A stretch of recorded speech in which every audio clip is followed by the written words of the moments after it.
Do'stlar, данный videoda ko'rtirganlaringizdan ustalar uchun foydali ma'lumot keltirilgan. Videoni do konca ko'rsangiz, o'zlaringiz kerakli bo'lgan ma'lumotlarni olishlaringiz mumkin. Agar siz usta bo'lsangiz, sizlar aniq foydali bo'ladi deb o'ylayman. Oxirigacha videoni ko'ringlar, bir like bosish yoddan chiqmasin.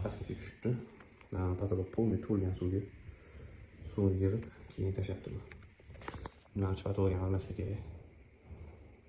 Hozir aybini tepadan chiqib ko'rsataman. Hop, mana shu unitazdan o'tgan ekan.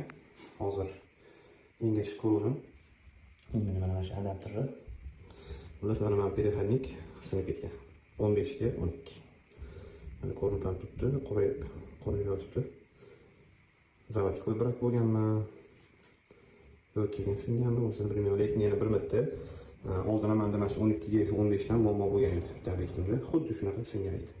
Davroda qattiq qotirganimiz yo'q, chunki adapter buralib ketadi.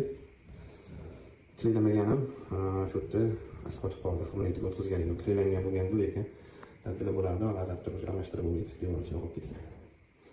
Mana shunaqa gaplar, mana shunaqa narsa olayotganda iloji bo'lsa qo'ymagan ma'qulmikan, to'g'rimi? Buni o'rniga aksikator qo'yib olish kerak ekan bu yoqqa. Aksikator qo'yib olib, mana narsani atkazib qo'yish kerak ekan, chunki menda o'sha ikkinchi marta bo'lyapti.